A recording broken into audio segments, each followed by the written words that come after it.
sudah kebiasaan akan jadi karakter kita menunda-nunda sholat. Makanya sekecil apapun amal jangan pernah kita tunda-tunda. Kalau sekali kita nunda amal, kita nggak akan istiqomah lagi melakukan.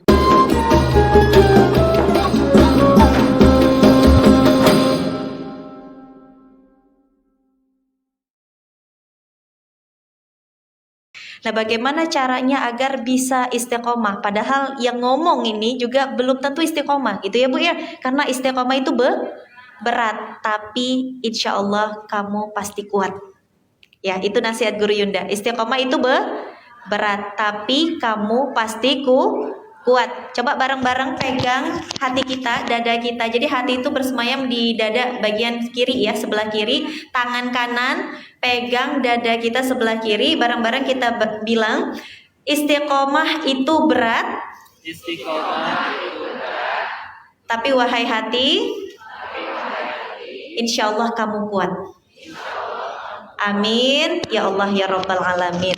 Nah, jadi rumus daripada istiqomah yang pasti berulang kali kita tertatih-tatih untuk menjalaninya, yang paling dasar kalau nasihat dari para ulama, yang paling pertama adalah minta tolong kepada yang punya dunia.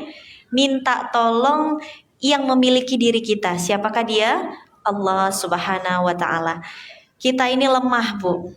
Ya, sekelas ulama pun pernah melakukan dosa. Tidak ada yang maksum kecuali Rasulullah Muhammad sallallahu alaihi wasallam. Karena kita lemah, kita juga terbatas, kita berkekurangan, maka kita butuh kepada yang tidak lemah, Allah Subhanahu wa taala. Maka untuk kita bisa istiqomah, minta tolong kepada Allah. Minta tolongnya ini dianjurkan ketika kita salat, di sujud terakhir itu kita mengulang-ulang doa, ya mukallibul qulub, tsabbit qalbi ala dinik. Ya Allah, yang maha membolak-balikan hati kami, teguhkanlah hatiku di atas agamamu. Minta tolong dulu sama yang punya dunia.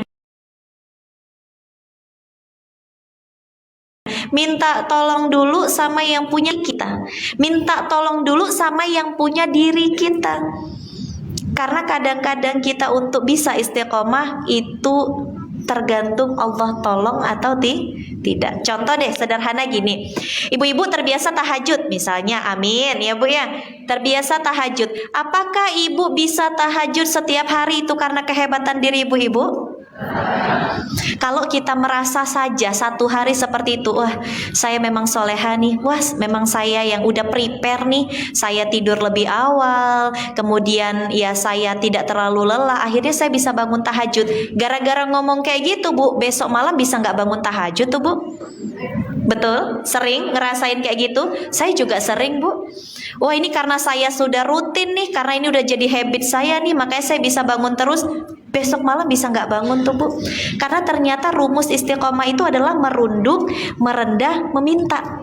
Boleh diulang bareng-bareng? Rumus istiqomah, merunduk, merendah, meminta. Kalau kita bahas ilmunya nanti arahnya tawadhu. Ya. Kenapa para rasul itu bisa istiqomah, para sahabat bisa istiqomah? Merunduk, merendah, meminta, tawadhu. Ya, kenapa iblis dikeluarkan daripada surga? Karena dia sombong. Lawannya sombong apa? Tawadhu. Kalau kita nggak kepengen jadi seperti iblis, maka kita lawan sifat-sifat iblis, sombong menjadi tawadhu. Ya. Makanya untuk yang pertama, rumus istiqomah adalah minta tolong dulu kepada Allah Subhanahu wa taala. Tiap hari minta tolong. Apapun itu, bahkan sekelas ulama kita aja selalu berpesan kepada seluruh muslimah, kalau garam di dapur habis jangan buru-buru minta tolong suami. Minta tolongnya sama siapa dulu, Bu? Allah. Ya Allah, ini garam dapur habis, ya Allah mohon berikan rezekinya. Walaupun kita ada uangnya, Bu. Itu sebagai latihan mujahadah kita untuk merunduk, merendah, meminta. Dengan seperti itu tuh Bu, hati kita jadi bersih Bu, betul? Tidak ada lagi ilah-ilah lain di hati kita kecuali Allah yang paling tinggi di dalam hati kita. Jadi latihannya satu, belajar mulai sekarang, apapun itu Allah dulu, Allah minta tolong dulu sama Allah. Anak kita kepengen mau minta duit jajan, sekalipun di kantong kita ada, para ulama selalu mengajarkan kita, nah ayo doa bareng-bareng, ya Allah, ya Razak, ya Ghani, ya Mughni, ya Allah berikan rezeki, saya pengen jajan. Itu kan yang kita ajarkan ke anak-anak kita. Ketika anak-anak sudah memiliki jiwa yang tawadhu, dengan apapun dia akan bersandar hanya kepada Allah Subhanahu wa taala. Jadi kuncinya satu, minta tolong kepada Allah, karena kita lemah, terbatas, berkekurangan. Allah tidak lemah, Allah tidak terbatas, dan Allah tidak punya kekurangan. Yang kedua, bagaimana caranya agar kita bisa istiqomah? Ini juga diajarkan oleh guru-guru kita, terutama Ustadz Adi Hidayat selalu bilang, jangan pernah menunda-nunda amal, sekecil apapun itu. Contohnya apa? Azan sudah berkumandang, Allahu Akbar, Allahu Akbar. Aduh, bentar dulu lah, ini kayaknya dikit lagi, satu episode lagi kan gitu.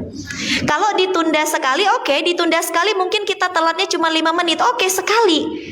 Kalau sudah itu seperti yang dikatakan oleh Kodenis tadi, tindakan akan menjadi kebiasaan. Nah, ini yang bahaya. Kalau sudah kebiasaan akan jadi karakter kita menunda-nunda sholat. Makanya sekecil apapun amal jangan pernah kita tunda-tunda. Kalau sekali kita nunda amal, kita nggak akan istiqomah lagi melakukan amalan tersebut. Percayalah ibu-ibu. Ya mungkin karena waktunya terbatas, dilanjutkan oleh Ustadz. Mungkin adalah tips-tips yang lain agar kita bisa istiqomah. Wallahu a'lam bishawab.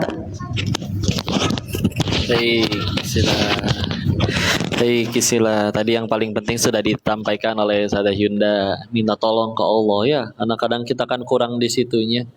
Kok gimana pengen tahajud, udah pasang alarm 3, udah minta bangunin, coba gerak, minta tolong ke Allah. Seberes sholat isya, ya Allah pengen tahajud, ya Allah menihoyong ya. Mudah, nanti nggak pakai alarm ke Allah bangunin, pengen kencing, digigit nyamuk, singa, gempa bumi, gunung meletus, tsunami, bangun kan? Masya Allah. Ya. Kedua, di situ akal kita bisa berfungsi. Kalau tadi pertanyaannya, selepas hijrah kan pasti ada godaan untuk kembali ke kehidupan yang lama. Maka kita di situ bisa mikir, kalau kehidupan kita yang lama itu sudah jadi kehidupan yang baik dan mulia dan Allah suka, ngapain kepikiran pengen hijrah? Betul? Kalau emang itu udah baik, ngapain berhenti? Terusin aja. Tapi kan karena si akal dan nurani dan hati ini kan berteriak akhirnya kan, mau sampai kapan?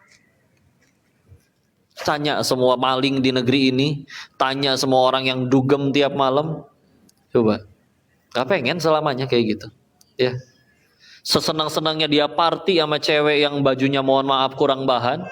Kalau disuruh nikah, pada teman-teman kali dulu punten, malah berkata, gila kali lu Nis, masa gua nikahin mereka? Ya kan, punten lu, ya. Maka di situ akal bermain. Kalau memang itu udah jadi kebaikan, apain balik lagi? Toh kalau akhirnya balik lagi, akal juga berkata, ujung-ujungnya pasti bosan lagi, jenuh lagi, masalah lagi, baru nyari Allah lagi. Kalau emang ujung-ujungnya nyari Allah lagi, atau ngapain bolak-balik? Mending kalau masih ada umur pas lagi bolak-balik. Kalau nggak ada umur, lebih repot, ya.